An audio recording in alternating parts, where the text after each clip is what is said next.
यावत् जीवेत सुखम जीवेत ऋणम कृत्वा घृतम पिबेत। भस्मीभूतस्य देहस्य। कुएं में एक मेढक था।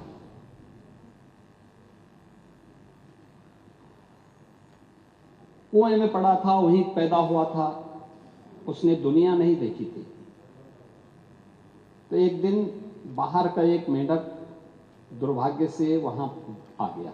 मुझे लगता है यही दृष्टि कूप मंडूक वाली आप लोगों की है। लेकिन आप लोग अभी भी अपने परिवार तक सीमित होना चाहते हैं, और इसलिए मैंने कहा ना, एक परिवार डेवलपमेंट अथॉरिटी का शिकार आप हो चुके हैं। मुझे आप लोगों की बातों से एक चीज लगी, जो लगी, जिसके बारे में चार्वाक ने भी एक बात कही, यानी जो अपने तक केवल सीमित करता है, जिसके बारे में उन्होंने कहा था कि यावत् जीवेत सुखम जीवेत ऋणम कृत्वा घृतम पिबेत। भस्मीभूतस्य देहस्य पुनरागमन कुतः। और ये स्थिति आप लोगों की है, यानी केवल अपने तक सीमित करना। आपका परिवार डेवलपमेंट अथॉरिटी भी उसी का नमूना है। यही है, ये परिवार डेवलपमेंट अथॉरिटी की ये भावना ही इस पर आधारित है, जिसके बारे में स्वामी विवेकानंद ने कहा था कूप मंडूक होना। उन्होंने अपनी कथाओं में, अपने प्रवचन में एक बात को कहते थे कि एक कुएं में एक मेढक था।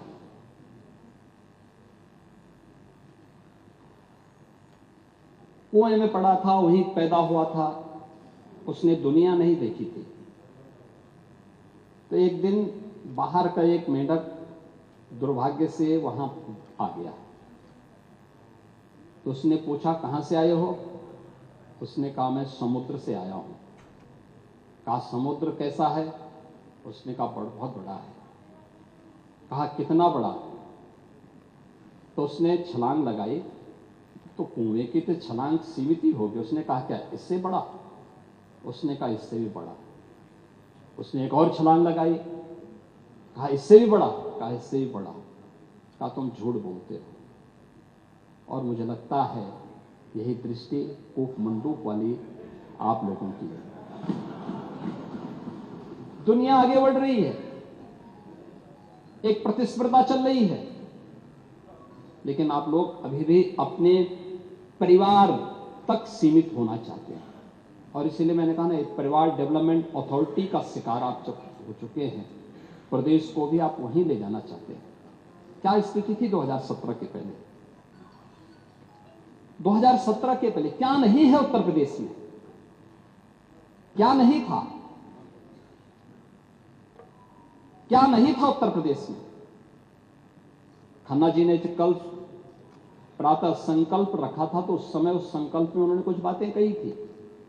कहां थे हम 1947 तक भी, 1950 में भी, 1960 में भी, और कैसे हम लगातार गिरावट की तरफ गए। ये डिटोरेशन, इसका कारण क्या था? 1990 के बाद क्या स्थिति थी? उसी पर मैं कुछ बात रखना चाहता हूं। महोदय की विशाल सामर्थ्य के बावजूद नीतिगत उदासीनता के कारण उत्तर प्रदेश लगातार पिछड़ता गया। और एक समय ऐसा भी आया जब 1980 के बाद की गिरावट ने 1990 के बाद विभत्स स्वरूप लिया, और उत्तर प्रदेश जो देश का सबसे समृद्ध राज्य था, वह देश का सबसे बीमारू राज्य हो गया। यही प्रदेश है। योजनाएं बनती थी, घोषणाएं होती थी, लेकिन उनमें न इच्छा शक्ति थी, न पारदर्शिता थी, न क्रियान्वयन का संकल्प ही था। बिजली, सड़क, जल, स्वास्थ्य जैसी मूलभूत सुविधाओं पर सरकार की उदासीनता, युवाओं को रोजगार नहीं, किसानों को राहत नहीं, और निवेशकों को भरोसा नहीं। अपराध और अराजकता का बोलबाला था। प्लान की पीड़ा, गरीबी और इलाज के अभाव में दम तोड़ते बच्चे, क्या ये सच नहीं? इंसेफ्लाइटिस से जो मौतें होती थी, डेंगू से जो मौतें होती थी, विभिन्न गंभीर बीमारियों से जो मौतें होती थी, ये सब क्या?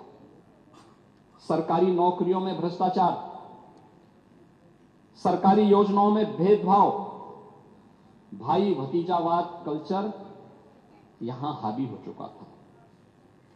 और महोदय 2017 के बाद डबल इंजन की सरकार में